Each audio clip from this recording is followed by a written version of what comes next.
Welcome to the Sam and Joe VA Show, where we teach women just like you how to start and scale a thriving virtual assistant business.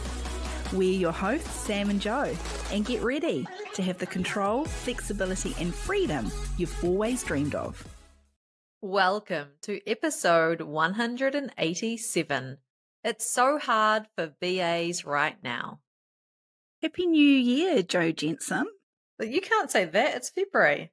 Well, I can say it because it may be the 2nd of February, but it's actually our first official day back at work for 2024. And this is the first episode being released for 2024 as well. So I think technically we can say Happy New Year still. Yeah, I feel like that we have had the most amazing break. I think this is the first time in my entire working life that I have ever had 6 weeks mostly off, like in and out of a few things, keeping things ticking along and supporting our VA and answering questions, but actually like being away and off and not doing full days has been amazing. And I want to thank you, Sam, because you've inspired me to do this, because this is what you had set out in business to do, right? To have all of Jan off. Yeah, I know when we first kind of officially came together in a business sense in our partnership, that was a non-negotiable for me. And I remember saying to you, right, well, just so you know, I'm not giving up my summer off. and you were like, yeah, of course. But I could tell deep down that you were just like, what? Surely not. All of January?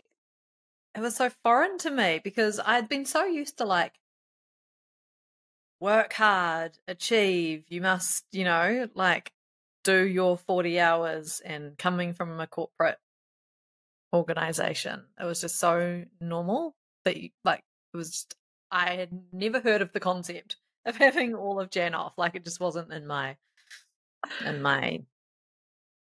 realm of possibility. Like I think that's the perfect description.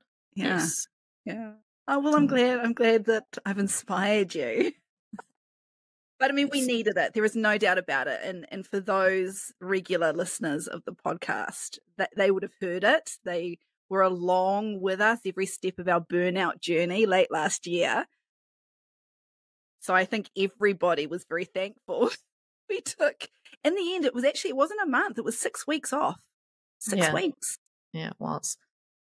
And it was so unusual this morning, knowing that we needed to have our day of recording and lives today, that like putting on makeup, I started putting on my eyeshadow and I was like, what? This looks terrible. One eye was super dark compared to the other. I was all like, it wasn't natural anymore.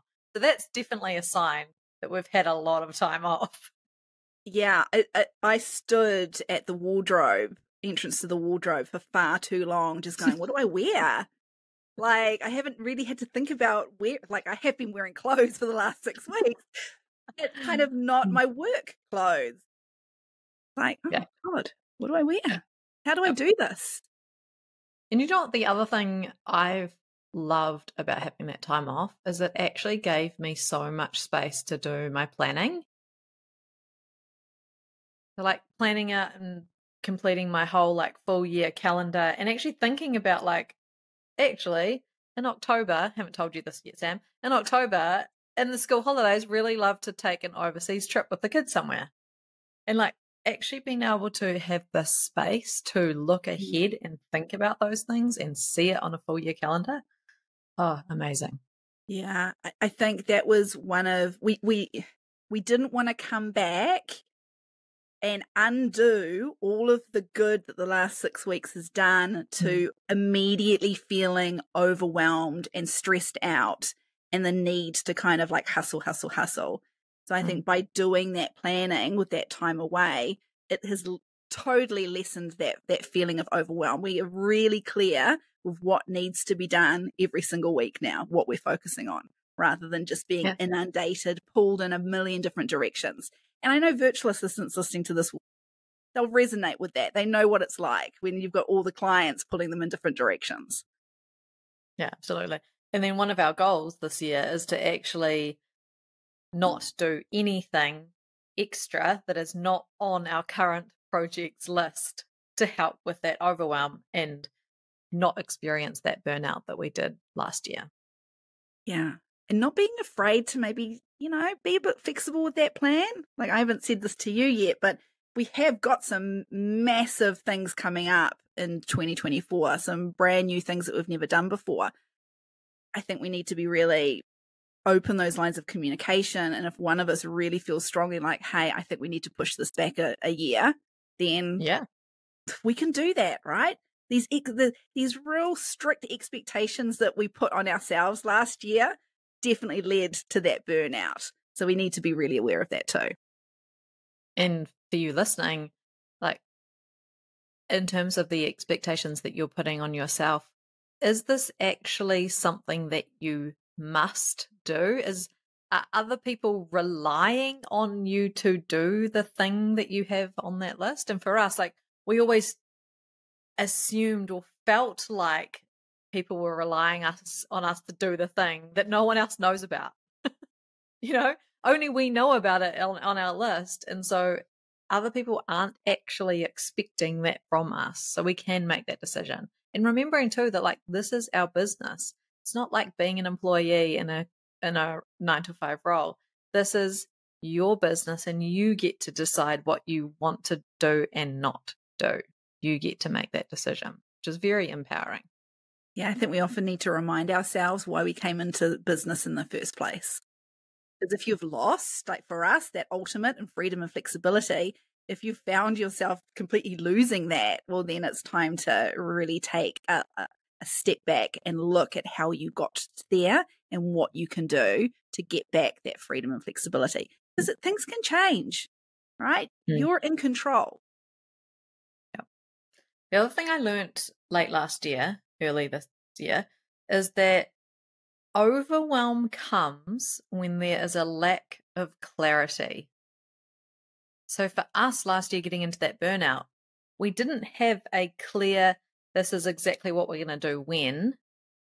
But now that we do, and we've planned out this year and we know our list of projects and we know when things are going to happen, that clarity that we have really nice in that headspace. We don't have to think about all of the things all at once. Yeah, We're baby just steps. thinking about the thing that's coming up next for us. Yeah. Another thing that I really want to, I guess, lean on more is my gut, my instincts. I really want to tap into that more. Like, I would say I rely on it a lot anyway, but kind of want to take it to that next level. And if something's feeling heavy, like if something's really draining my energy, I then want to be able to go, you know what? No. Why am I allowing this to happen? Yeah. I've got control of this. I want to be intentional with that energy, really listening to my gut. Yeah, you have a very good gut instinct. So yeah, I will support you on that, Sam. Absolutely. Okay. The other cool thing that we did at the end of last year is we did an energy cleanse. 10 out of 10, highly recommend. And it's not too late. Like, if you go energy cleanse, that sounds amazing. I want to know more. Like, you can do it now. Don't have to do it at the end of the year. Yeah. We wanted to clear out what had been in 2023 and make space for new energy to come in for 2024. So we had a Zoom session. So all three of us in different locations, and our energy cleanser spiritual person took us through like a guided energy cleanse. And it was very powerful, and physical things were happening to us, weren't they? Yeah, like it not just emotionally did I feel lighter, and you too, but yeah, physically I felt light. At the end of it, I almost felt like I had like Sleeping Beauty, like someone had put me to sleep for like a few years, and I just woke up and I was just regenerated. I was like a new person. Yeah. Because like during it, I heard you like coughing out the like stuck energy, and I felt like kind of that clogged there, and at one point I just was like, oh, I really feel like a big cough just like released it, didn't it? It was incredible. Yeah, I've never experienced something like that before. And before we really got into the nitty-gritty of it, Renee, who was the one that did it for us, she was like, I'm feeling something here, and she was indicating her throat. She's like it just feels clogged, it feels blocked. And that kept on coming up for her throughout the session. And then when I then started coughing and you could feel it too, it was like, oh, okay, right. There's something here that is blocking our voice for speaking our truth. Yeah. I think that we should make that an annual thing that we do. 100%. Every year, that energy cleanse. Yeah, it's awesome. Yeah. Definitely didn't want to bring that burnout from last year into this year. Yeah. Now, you were receiving a lot of DMs over the break from virtual assistants. So let's talk about this, which is the focus of this episode. Yeah, I love getting DMs from you guys, don't get me wrong. But there was definitely a bit of a theme coming through. So more than one virtual assistant used the words, it's just so hard, or it's just so tough out there for virtual assistants right now. I'm like, no, it's not. It's not. There is so much work out there right now. And in fact, for a lot of VA business owners, this can be their busiest time of year in terms of the leads coming through. Like, what's going on? Why do you feel like it's really tough out there? When I know, we both know, and we've got evidence to show it's actually not the case. I think it's also a mindset thing too, where if you think it is tough, then it absolutely is going to be. You are going to bring that to life for sure. You are going to manifest that for sure. So if we can show you some evidence, and if you can look for evidence on the contrary of what you might like kind of feel like you want to think, that will also help you see that it's not tough out there right now. It's not hard out there in terms of the number of people who are looking to outsource to virtual assistants. Like, it is growing and growing and growing. You look at any kind of entrepreneurial person or person online with an online business, they are all talking about outsourcing and getting virtual assistants, and in any kind of business training they're doing, they're saying outsource, get a virtual assistant. It is becoming more and more commonplace, completely acceptable for any business to have a remote team, and one of those people being a virtual assistant in whatever services that you provide. If you are in this position where you are saying, oh, it's a quiet time of year, it's just really tough out there, no one's hiring. Look, it's cold, hard truth time. You can't use that as an excuse, because it's easier, right? I really think it's easier for someone to go, everyone's struggling, it's hard out there, than actually looking deep and figuring out what it is that they're either not doing at all or not doing well. Yeah. And this is a time, if you are in this situation, you feel like you are thinking this, that it's time to go back to basics. What are you doing to show up, to seek out those clients, to be seen, to have great messaging, to attract those clients in? Like, what are you actually doing? Because sometimes we can be saying that we're doing those things. Yeah, absolutely, I'm showing up. But are you really doing that?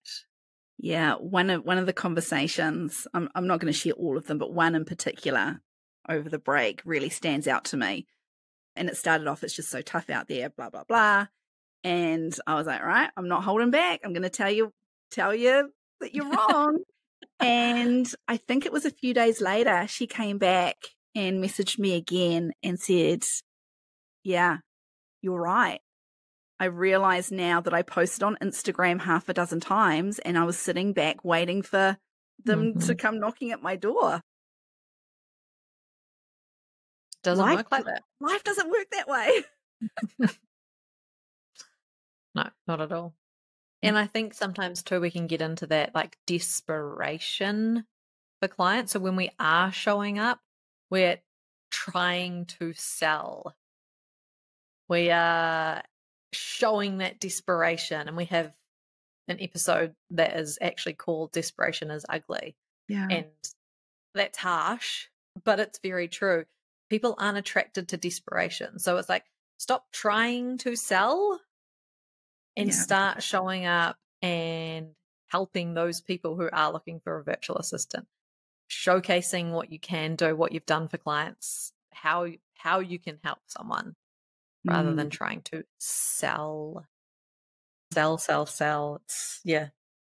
The other thing that I've seen over the break, because obviously I'm still being on social media. I'm still checking everyone out that I follow, right? Yeah, I'm still nosy as.